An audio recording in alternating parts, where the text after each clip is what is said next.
Have you ever felt small in front of someone who should just hug you? Have you ever offered something from the heart, simple yet full of meaning, and received a look of contempt in return, as if what you had to offer was worthless? I offered a gift. Small, yes, but inside it was a whole story. But my granddaughter, she laughed. She laughed in front of everyone. In that moment, I felt as if years of sacrifice dissolved in a laugh. It was just a simple package. No gold bow, no expensive brand. But there was memory there. And there was love. She didn't see it. And worst of all, no one around her saw it either. It seemed the world had forgotten what truly matters. The silence I kept in that moment screamed louder than any answer I could give. I was overcome by assaillant humiliation, the kind that burns inside, but that you swallow with dignity. Because sometimes we choose not to react. We observe, we wait, and we carry on with our heads held high. The truth is, life has taught me that the answer isn't always found in words. Often it's found in actions. And that day, I promised myself, I won't argue. I won't explain myself. But one day, she'll understand. Because some things are revealed only by time. And what she thought was a cheap gift was actually a piece of our history. If you've ever felt discarded by someone in your own family, if you've ever been judged by the appearance of what you offer and not by your heart, this story is for you. Because not all slights go unpunished, and some family twists and turns come in the silence of those who knew how to wait. And now, let me tell you how it all began. It wasn't my birthday or Christmas, but I always liked to surprise. I saw that little box on the shelf and thought, she'll understand what this means. I carefully prepared the gift, wrote a little note in my neat handwriting, and went to my daughter's house. My granddaughter, Mariana, was there, radiant, as always. Little did I know what would come next. I handed it to her with a sincere smile, the kind that comes from someone who believes they're doing something special. She opened it hurriedly, without looking me in the eye. And then she blurted out, loud enough for everyone to hear, "Wow, that's all? It looks like a $1.99 store gift." Time froze. Everyone laughed, except me. In that moment, I felt my heart shrivel inside my chest. It wasn't about the gift, it was about the contempt, a kind of wound that doesn't bleed on the outside, but aches deep inside. It wasn't the first time I'd felt this way in that house, but it had never been so blatant. It was a direct blow to what remained of my silent dignity. Silence fell over the room, but no one did anything. My daughter smiled awkwardly, trying to change the subject. My son-in-law didn't even look up from his phone. And my granddaughter? She was already scrolling through social media as if I were invisible. In that moment, I knew what hurt most wasn't the ingratitude, it was the indifference. That gift wasn't just an object. It was a memory. It was an emotional heirloom. It was the ribbon my mother wore in her hair when she was young. I kept it for decades, along with an antique brooch she gave me at my wedding. It had no commercial value, but it had the value of a life, and all that was thrown away with one sentence. It's hard to explain what it feels like to be rejected by the one you love. We wonder if we made a mistake, if we could have done things differently, if loving too much was the problem. The truth is, I expected something in return, not a gift, not a grand thank you, just respect. But in a fractured family, even that seems like a luxury.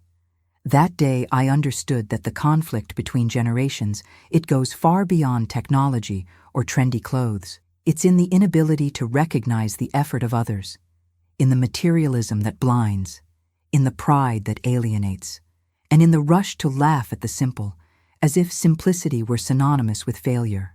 But it isn't. I sat on the couch in silence. I remained there until the visit was over. I returned home empty-handed and heavy-hearted, but something inside me was already beginning to change. Because sometimes, when we're undervalued, a strength we didn't even know we had is born. And that strength would be my response, a response without shouting, but with weight. That same night, when I got home, I sat in the living room chair and stared at the empty bookshelf. The little box I'd brought was no longer with me. but the memories it held, those no one could take away. I closed my eyes and went back in time. It was 1964. I was 17 years old, with a world of uncertainty in my lap. That's where it all began. My mother was a strict woman, but with a huge heart. She worked as a seamstress in 3 different homes to put food on the table. It was from her that I inherited the ribbon for this gift. It was a piece of pale blue satin, faded with time, but full of stories. She wore that ribbon on Mass days. She said faith made her beautiful. We didn't have luxuries. We didn't have opportunities, but we did have affection. Even when we shared the same piece of bread, my mother made a point of smiling. She said that joy was the gift of those who don't let themselves be corrupted by scarcity. I kept that with me. I kept the ribbon, and later my wedding brooch, 2 symbols of what cannot be sold. When I got married, the difficulties doubled. My husband wasn't mean, but he was absent. I worked as a washerwoman, ironed clothes, and took care of other people's children while raising my own. Sometimes I woke up with my feet still swollen from the night before. But I didn't complain. Sacrifice of mother and grandmother was, for me, a calling, a mission. When my daughter was born, I sewed her layette by hand. Every scrap of fabric was scraps from my employer's house. I made it from what little was enough. And when she grew up and had Mariana, my granddaughter, I thought everything would change. I thought, now I'll be recognized. Now I'll reap a little of what I sowed with so much effort and love. But life isn't a fairy tale. Mariana grew up in a different world, a world with more access, more comfort, and fewer roots. She was never interested in my stories. She thought it was all old people's stuff. And my daughter, perhaps wanting to protect her from the pain she experienced with me, never showed her the value of our journey. Still, I kept trying. I kept the brooch and ribbon for all these years. I waited for the right moment to give them to her, thinking she would understand, that she would see it as a gesture of love, of continuity, of family identity. But instead, I got a laugh. It was then that I felt my past had been erased with a single sentence. That gift she rejected. It didn't cost money, but it was worth a lifetime. It was a piece of what sustained me through the hard times. A reminder that love isn't measured by labels, and that the simplest objects sometimes hold the greatest treasures. But to understand this, you need a soul and listening. For a long time, I believed that true love, the kind that demands nothing, would eventually be recognized. That the sleepless nights, the hardships, the silences swallowed for the sake of someone else's peace, all of this would one day return as gratitude. But the reality is that expecting recognition from a disunited family, it might be like planting flowers in the desert. They might even grow, but it's rare. Not that I wanted applause or tributes. I just wanted to be remembered as someone who was there. Always. Through thick and thin, at every moment. I was support during illness, babysitter during vacations, comfort during breakups, and yet it was as if my role was invisible. An extra in a story I helped write. My Sundays were always filled with anticipation. I'd bake a cake, tidy the house, sort through old photos. I'd wait for visitors who often didn't come. Or they'd come in a hurry, their eyes on the clock, their cell phone, but not on me. Even so, I never failed to open the door with a smile. Because hope, oh, that darn thing insists on returning. I always thought Mariana, my granddaughter, would see me as a mirror, not of appearance, but of soul. That she would be proud of the roots I represented. That she would ask me questions, ask for advice. But she preferred listening to influencers rather than stories about her own family. I tried not to take it personally, but it hurt. What saddened me most was knowing that much of what I built was precisely so they could have an easier life. And in the end, it created a chasm. Conflict between generations. I thought I was offering a legacy. They saw it as old stuff, outdated, and this distance grew silently. There's one thing no one talks about getting older. We start to wonder if it was enough, if everything we experienced made sense. And when we expect a look of recognition and receive it, in gratitude, the world collapses. Not because of ego, but because of love. Because loving and not being seen is a very subtle way of disappearing. I kept hope alive through small gestures. A note left on the fridge, a handmade embroidery, a gift with a story. He thought that in time, these seeds would blossom, but they didn't. Because where there's haste and vanity, there's no room for listening. And without listening, love becomes background noise. Even so, I kept believing. Because deep down, what I really wanted was to belong. I wanted to be someone with value, not because of titles or possessions, but because of my heart. I wanted my family to understand that behind that white-haired woman was a warrior, one who deserved respect, not laughter. Mariana always had everything at her fingertips. Not that it was her fault. My daughter made sure her little girl didn't suffer the hardships we faced. But along with comfort came a certain arrogance, a selective gaze that only sees value where there's a brand, shine, or label. And affection. Well, that took a back seat. From a young age, Mariana learned more from commercials than from our conversations. She knew the names of every brand before she was 12. She changed her cell phone more often than she said, "Thank you." Social media became her mirror, and in this mirror, there was no room for wrinkles, nor stories of overcoming. Only filtered images and perfect lives. She didn't mean any harm, I think, but it was clear that her world had become a stage where everything needed to be shown, proven, compared. And me? I was just an outdated set in this modern theater. It didn't matter if I'd cried with emotion while sewing the ribbon. She only saw a simple, unglamorous package. I once tried to tell her how that brooch I gave her had belonged to my mother. Mariana made a small face and asked, "And how much is it worth today?" It hurt, because it was clear that sentimental value no longer held a place in her heart. It was all a matter of price, of status, of image. She said she liked fancy things, that a good gift had to be Instagrammable. That was the word. As if love could be measured by likes. As if a generational story could be discarded for not generating engagement. Ingratitude. It wasn't just in the words. It was in the way she saw the world. And so, day after day, the chasm grew. Me, with my archives full of memories. She, with her feed full of news. None of this news, however, had any roots. Everything was quick, disposable, superficial.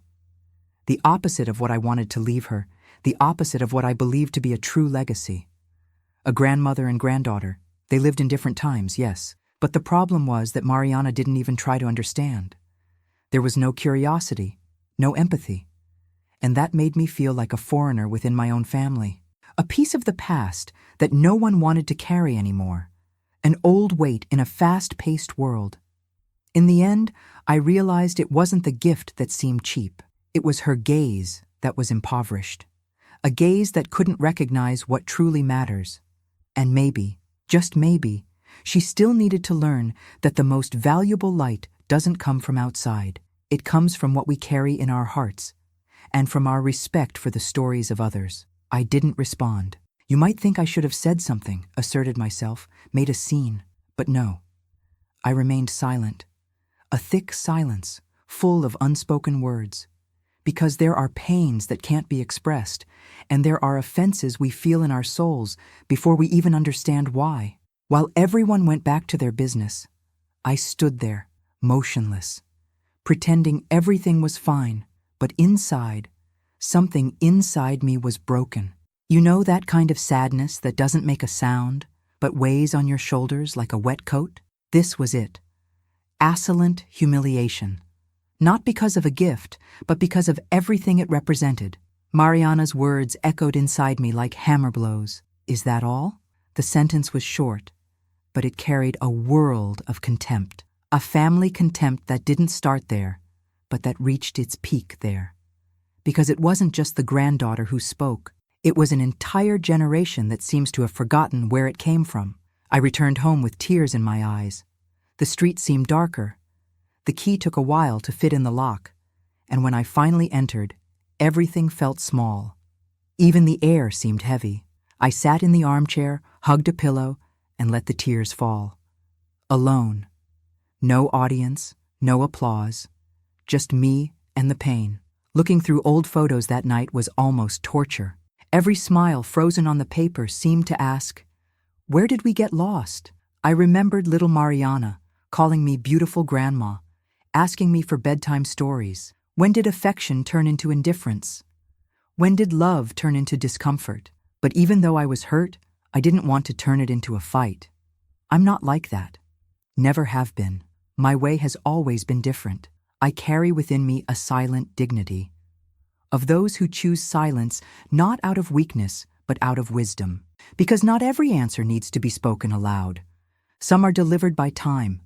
Sometimes the greatest strength lies in not retaliating, in letting the other person lose themselves in their own choices, while we keep our hearts pure. That's what I did. I held my pain, took a deep breath, and moved on. But deep down, I knew that wound wouldn't heal easily.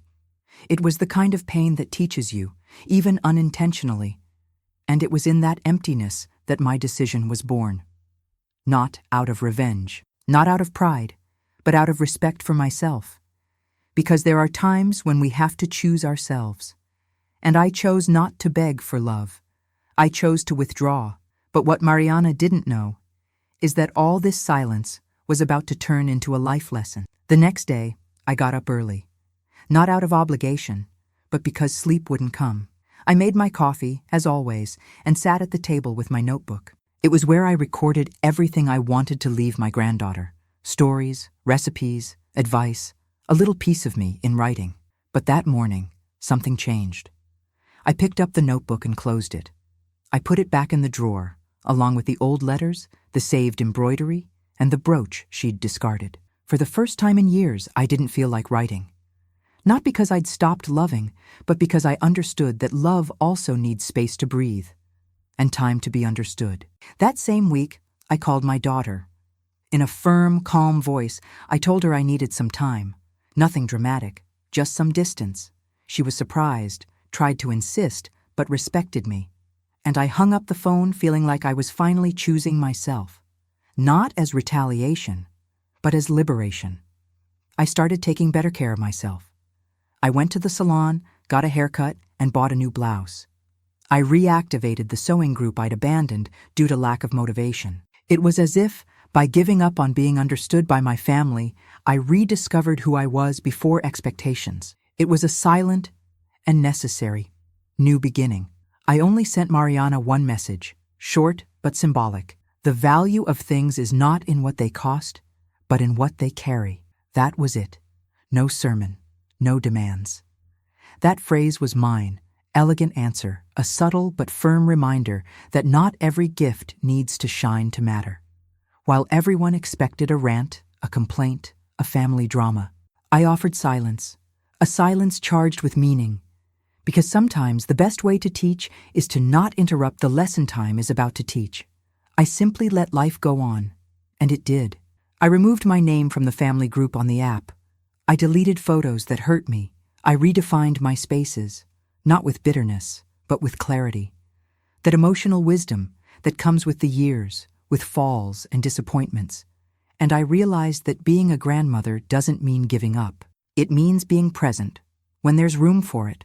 Little by little, I was rebuilding my peace. And I understood that, as painful as it was, my attitude was also a gesture of love. Love for myself. Because emotional inheritance, it's also this, showing others that there are limits, that there is value, that not all silence is omission. Sometimes it's a way of saying, enough. About a month later, I received an unexpected letter. It was from the family lawyer. Inside the envelope was an old document I had registered years ago. It said that if anything happened to me, my granddaughter should inherit not money, but the blue ribbon and the family brooch. Yes, that very gift she had spurned. Inside the letter was also an appraisal report from an antique dealer. The brooch, simple at first glance, was a rare piece from the 1920s, with natural stones and handcrafted workmanship. It was worth far more than any new cell phone, far more than any Instagrammable gift. But the true value that couldn't be measured in numbers, the lawyer, a longtime family friend, decided to call my daughter and explain everything. Mariana listened in silence. For the first time, she was at a loss for words. That inexpensive gift was actually part of the city's historical collection. And the blue ribbon? It belonged to my mother, who was honored in a book about working women of the last century. The news hit the family like a bombshell. My daughter called me crying, apologizing. Mariana didn't have the courage to speak to me directly. She sent a timid message. "Grandma, I didn't know," but I didn't respond right away, not out of revenge, but because I understood that this was her moment to reflect. No shortcuts. That was the family upheaval that no one expected. The discarded piece became the subject of a local news report. It gained cultural value. But for me, the most important detail was another. Finally, my story was being told. Not by me, but by the objects that had withstood the test of time, by the memory that no one could ignore. The irony is that all of this could have been avoided with a simple gesture of respect, a thoughtful look, a sincere thank you.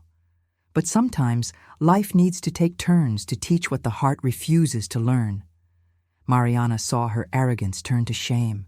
And that late shame was, curiously, the first step towards repentance. While the family was trying to recover their losses, I was at peace. Sitting on my porch, drinking coffee and reading my book, I realized that justice didn't need scandal. It was emotional justice, silent and powerful. It wasn't my voice that taught me. It was time. It was the value hidden behind what seemed too simple to be noticed. In the end, what seemed like just an episode of unrecognized love became a lesson for everyone.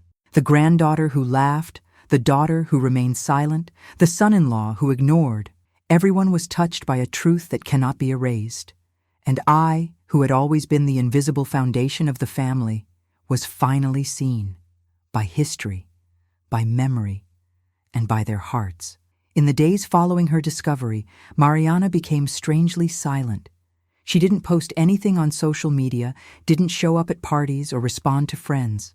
It was as if her world, built on appearance and validation, had collapsed. For the first time, it wasn't her feed that dictated her emotions. It was her conscience. She asked her mother to arrange a visit. He said he wanted to see me, hear me, if possible, understand me.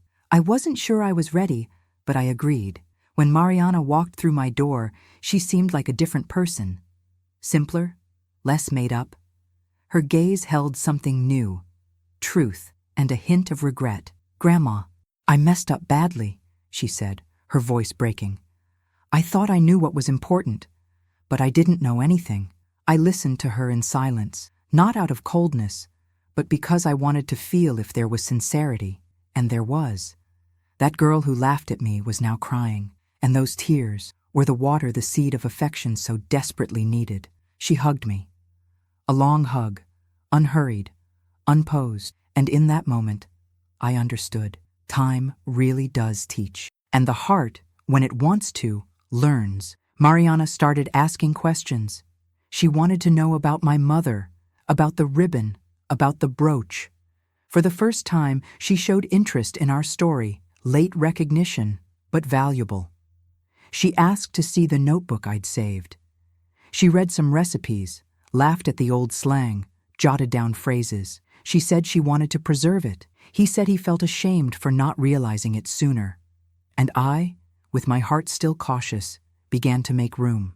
Because when there's true repentance, there's also a new beginning. Little by little, Mariana started visiting more. Fewer selfies, more tea and cake, less ostentation, more listening. And I saw, with my own eyes, the girl who had spurned a gift become someone capable of appreciating what she had previously ignored. It wasn't perfect, but it was real, and that, for me, was already a miracle. She asked me to write a dedication for the brooch. She wanted to frame it with my mother's photo and tell the story in a video for the school. She said she needed to show her classmates that sentimental value wasn't just a grandmother's phrase. It was true. It was history. It was something no amount of money could buy. And there, on the couch in my living room, with her holding that brooch like someone holding the family heart, I knew maybe it was worth it. Maybe all the silence, all the pain, all the sacrifice. had finally borne fruit. Mariana had changed.